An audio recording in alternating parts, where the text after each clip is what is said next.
Tamaulipas, 1915.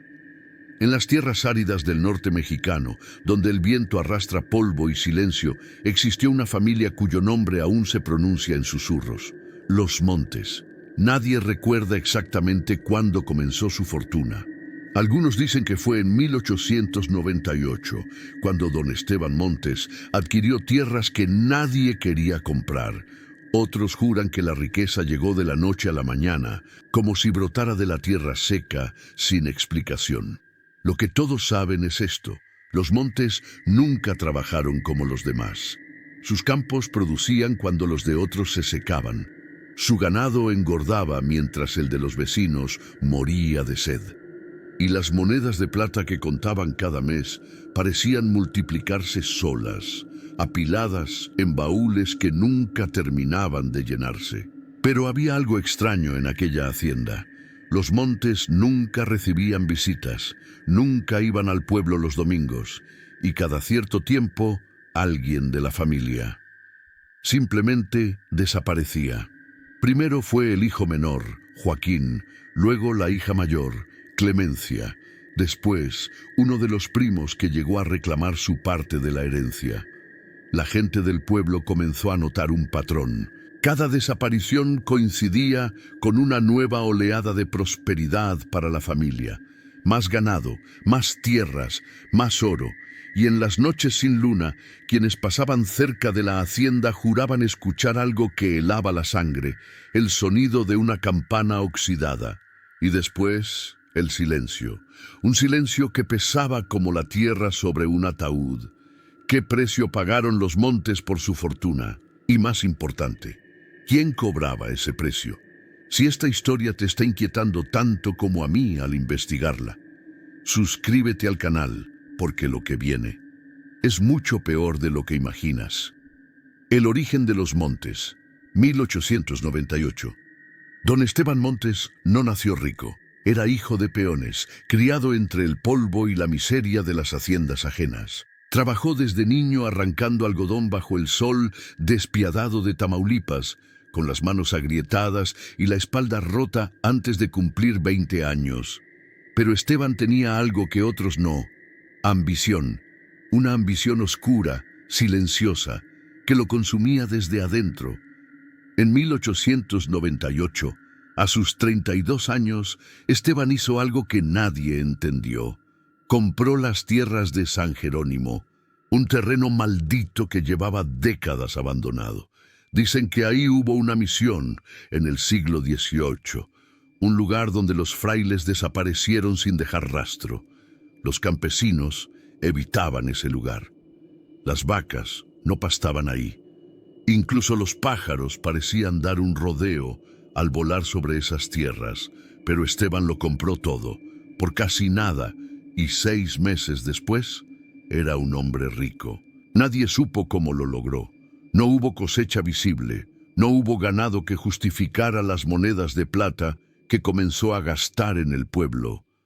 Simplemente tenía dinero, mucho dinero.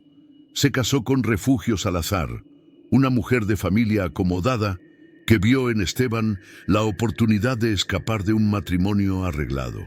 Tuvieron 5 hijos: Joaquín, Clemencia, Rosa, Salvador y el pequeño Miguel. Para 1905, la familia Montes ya era dueña de la hacienda más grande de la región. Construyeron una casa de adobe y cantera, con un patio central rodeado de arcos, un pozo profundo en el centro y un campanario que alguna vez perteneció a la vieja misión. Esa campana nunca debió ser tocada. Los Montes vivían aislados, lejos del pueblo, en un silencio casi religioso. No celebraban fiestas, no aceptaban invitaciones. Refugio dejó de ir a misa y los niños crecieron sin pisar la escuela. La servidumbre que contrataban nunca duraba más de 3 meses. Algunos renunciaban sin explicación. Otros simplemente no regresaban. Un antiguo peón llamado Jacinto López fue el único que habló antes de huir. Dijo que vio algo en el pozo, algo que se movía en el fondo, incluso cuando no había viento. Dijo que escuchó voces que venían de abajo, voces que llamaban por nombre a los hijos de don Esteban. Nadie le creyó. Pero todos notaron que cada vez que la familia Montes crecía en riqueza, alguien desaparecía. Primero, en 1907, fue Joaquín, el hijo mayor. Tenía 17 años. Don Esteban dijo que se había ido a estudiar a Monterrey. Nunca llegó. Luego, en 1910, Clemencia, 21 años. La más hermosa de las hermanas. Dijeron que había enfermado y que la enterraron en el cementerio familiar detrás de la hacienda. Pero nadie vio el cuerpo, y después de cada desaparición, algo cambiaba. Las tierras florecían sin agua, el ganado se multiplicaba sin parir, y las arcas de la familia Montes se llenaban, como si alguien o algo estuviera pagando por cada alma entregada. 1911, 1914. El precio del silencio. La hacienda de los Montes se convirtió en un lugar de leyenda. Los arrieros que pasaban por el camino cercano dejaron de detenerse ahí. Las mujeres del pueblo santiguaban a sus hijos cuando alguien mencionaba ese apellido. Y los comerciantes que vendían a don Esteban comenzaron a notar algo perturbador. El hombre no envejecía. Tenía casi 50 años, pero su rostro seguía siendo el de un hombre de 35. Su espalda, alguna vez encorvada por años de trabajo, ahora estaba erguida. Sus ojos, antes apagados, brillaban con una intensidad antinatural.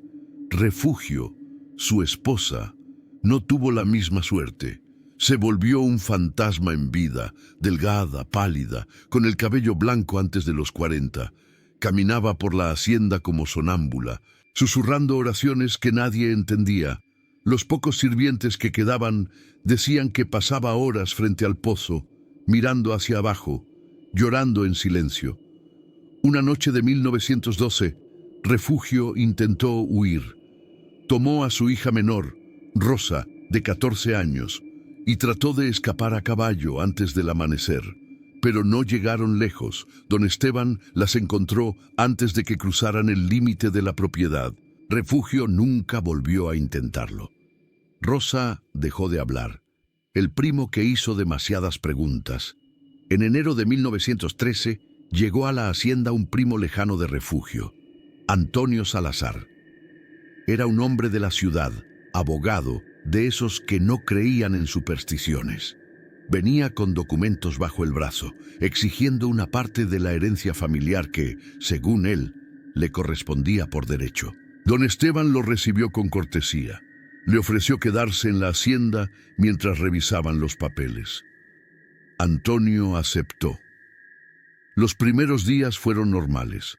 Antonio inspeccionó las tierras, revisó los libros de cuentas, hizo preguntas, pero pronto comenzó a notar irregularidades que no podía explicar. No había registros de compra de ganado, pero los corrales estaban llenos. No había contratos con comerciantes, pero las bodegas rebosaban de grano. Y lo más extraño, en los libros familiares, los nombres de Joaquín y Clemencia habían sido borrados, como si nunca hubieran existido. Una noche, Antonio escuchó la campana. Era pasada la medianoche, un tañido lento, grave, que parecía salir del patio central. Se asomó por la ventana de su cuarto y vio algo que lo paralizó. Toda la familia estaba reunida alrededor del pozo. Don Esteban, Refugio, los 3 hijos restantes, Salvador, Rosa y el pequeño Miguel. Todos vestidos de negro, formando un círculo perfecto, y en el centro, don Esteban sostenía algo en las manos, algo que brillaba débilmente a la luz de las antorchas, un cuchillo. Antonio no esperó a ver más. Al día siguiente inventó una excusa y anunció que regresaría a la ciudad. Don Esteban sonrió, le dijo que lo entendía perfectamente, le ofreció una copa de despedida. Antonio la bebió por cortesía, nunca salió de la hacienda. El aislamiento absoluto. Después de la desaparición de Antonio, algo cambió definitivamente en la familia Montes. Ya no contrataban sirvientes. Ya no iban al pueblo. Las ventanas de la hacienda permanecían cerradas, incluso en los días de calor insoportable, y el portón principal se sellaba con cadenas desde adentro. La única persona que los visitaba era el padre Murillo, el párroco del pueblo, quien insistía en llevarles la comunión a pesar de que Refugio ya no confesaba sus pecados. En una de esas visitas, en abril de 1914, el padre Murillo vio algo que lo perseguiría hasta su muerte. Mientras esperaba en el patio, escuchó un sonido que venía del pozo, un sonido como de arañazos contra piedra, como si algo intentara subir desde el fondo. Se asomó, y por un instante juró ver una mano pálida aferrándose al borde interno del pozo, una mano cubierta de tierra y descomposición. Cuando parpadeó, ya no había nada. Esa fue su última visita a la Hacienda Montes, 1915, el año final. Para 1915, la fortuna de los Montes había alcanzado niveles obscenos. Eran los terratenientes más ricos de Tamaulipas. Poseían más de 10.000 hectáreas, miles de cabezas de ganado y baúles llenos de monedas de oro que nadie sabía de dónde venían. Pero algo estaba a punto de romperse. Rosa, la hija que había dejado de hablar, comenzó a escribir en las paredes de su habitación, siempre la misma frase, una y otra vez, con carbón, con sangre, con lo que tuviera a mano. Ya no quedan suficientes. Salvador, el segundo hijo, comenzó a sufrir convulsiones cada luna nueva. Gritaba nombres en lenguas que nadie reconocía. Se arrancaba el cabello, se mordía hasta sangrar. Y Miguel, el pequeño de apenas 12 años, dejó de dormir. Se pasaba las noches sentado frente al pozo, mirando hacia abajo, esperando algo. Don Esteban sabía que el pacto estaba llegando a su fin. Refugio lo sabía también. Y en la noche del 3 de septiembre de 1915, cuando la luna desapareció del cielo y la oscuridad se volvió absoluta, la campana sonó por última vez. 3 de septiembre de 1915, la noche sin luna. La oscuridad era total. No había estrellas, no había luna, solo un vacío negro que parecía absorber hasta el sonido del viento. En la hacienda de los Montes, las antorchas se encendieron una por una, formando un camino desde la casa principal hasta el patio central, hasta el pozo. Don Esteban reunió a lo que quedaba de su familia. Refugio, con los ojos vidriosos y las manos temblorosas. Salvador, de 23 años, cuyo cuerpo ya no le pertenecía completamente. Rosa, de 17, muda desde hacía 3 años, y Miguel, el pequeño de 12, que caminaba como autómata hacia el lugar donde todo había comenzado. Faltaba uno, faltaba el último pago. Don Esteban lo había sabido desde el principio, cuando compró aquellas tierras malditas en 1898, cuando encontró las ruinas de la vieja misión enterradas bajo la arena, cuando bajó al pozo por primera vez y escuchó la voz que le susurró desde la oscuridad. Te daré todo lo que deseas, pero deberás alimentarme. Y él había aceptado. Durante 17 años había alimentado al pozo, primero con animales, luego con sirvientes que nadie extrañaría, después con Joaquín, su primogénito, quien había descubierto la verdad y había intentado huir. Luego con Clemencia, que amenazó con contarle todo al padre Murillo, y finalmente con Antonio, el primo entrometido que había hecho demasiadas preguntas. Cada sacrificio había traído más riqueza, más poder, más vida para don Esteban, pero el pacto tenía un límite, y esa noche el límite se había cumplido. El ritual final. La familia se colocó alrededor del pozo, tal como lo habían hecho docenas de veces antes. Don Esteban sostenía el mismo cuchillo ceremonial que había usado en cada ofrenda, una hoja de obsidiana negra que había encontrado enterrada junto a los restos de los frailes desaparecidos. Refugio lloraba en silencio, sabía lo que venía. Salvador temblaba. Sus ojos rodaban hacia atrás mostrando solo lo blanco. Rosa miraba fijamente el pozo, como si pudiera ver algo que los demás no podían. Y Miguel. Miguel sonreía. Una sonrisa que no era suya. Don Esteban levantó el cuchillo y comenzó a recitar las palabras que la voz le había enseñado. Palabras en una lengua muerta, palabras que quemaban la garganta al pronunciarlas. La campana comenzó a sonar sola.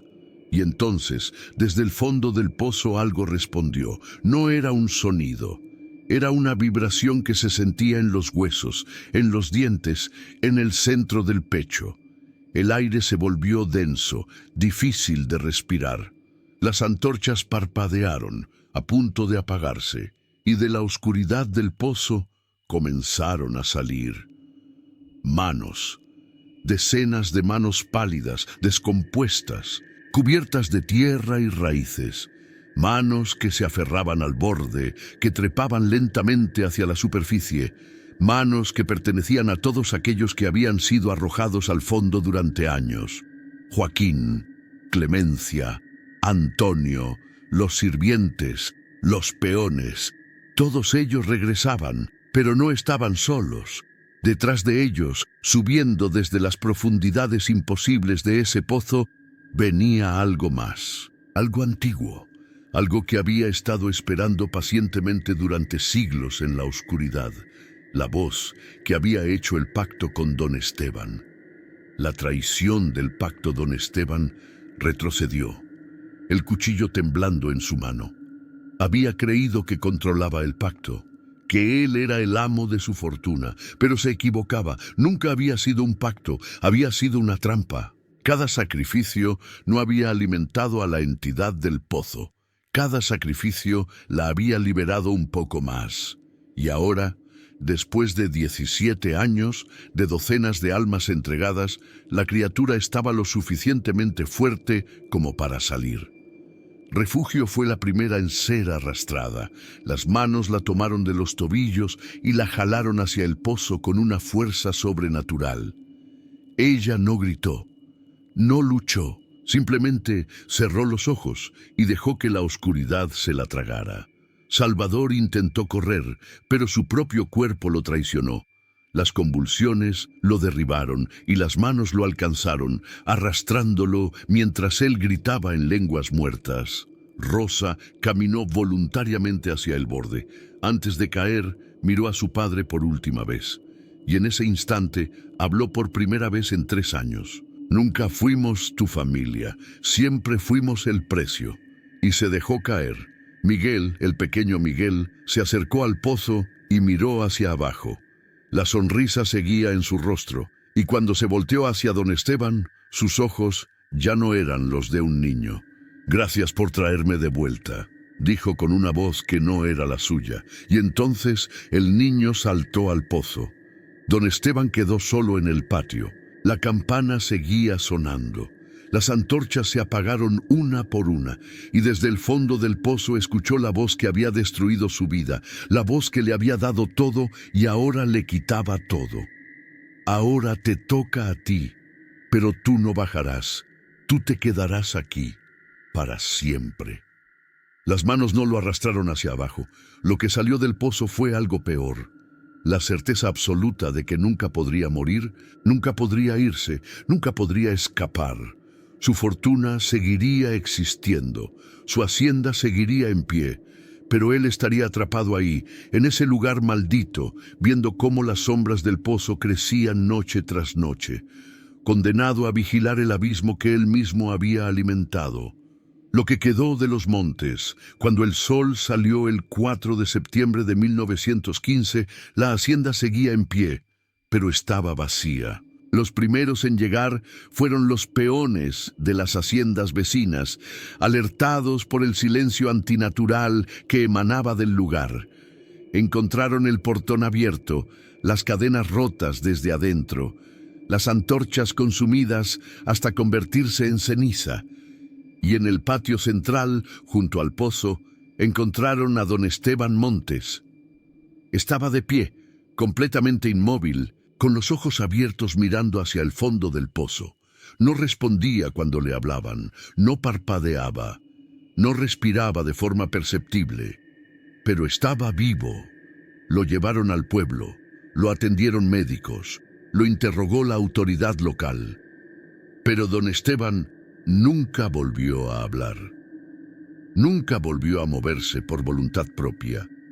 Se quedaba sentado donde lo dejaran, mirando siempre hacia el norte, hacia donde estaba su hacienda, hacia donde estaba el pozo. Murió 3 meses después, o al menos su cuerpo dejó de funcionar. Algunos dicen que nunca murió realmente, que algo de él se quedó atrapado en ese lugar para siempre. La familia Montes fue declarada extinta. Su fortuna, incalculable en monedas de oro y plata, fue encontrada intacta en la hacienda. Baúles llenos hasta el borde, apilados en la bodega principal. El gobierno intentó confiscarla, pero algo extraño sucedía con ese dinero. Quien quiera que lo tocara, enfermaba en cuestión de días. Fiebres inexplicables, pesadillas que no terminaban al despertar, voces que llamaban desde ninguna parte. Después de la 7ª muerte, decidieron dejar todo como estaba. La hacienda fue abandonada oficialmente en 1918. Se corrió la voz de que estaba maldita y nadie en toda la región se atrevió a reclamarla. El ganado fue liberado y se dispersó por el desierto. Las tierras volvieron a secarse, como si la vida que alguna vez tuvieron hubiera sido solo un espejismo. Pero el pozo nunca se secó. Lo que permanece hoy, más de 100 años después, las ruinas de la hacienda Montes todavía existen. Los locales evitan el lugar, especialmente en noches sin luna. Dicen que, si te acercas lo suficiente, todavía puedes escuchar la campana oxidada sonando en la distancia. Y si eres lo suficientemente tonto como para asomarte al pozo, verás algo mirándote desde abajo, algo que ha estado esperando pacientemente durante décadas, esperando a que alguien más acepte el pacto. Los baúles de oro siguen ahí, cubiertos de polvo y tiempo, intactos. Nadie los ha tocado, nadie se ha atrevido, porque todos saben la verdad que los Montes aprendieron demasiado tarde. Algunas fortunas no se heredan, se pagan, y el precio nunca deja de cobrarse. ¿Conoces alguna historia similar en tu región? ¿Te atreverías a visitar un lugar así? Déjamelo en los comentarios y dime desde dónde nos estás viendo.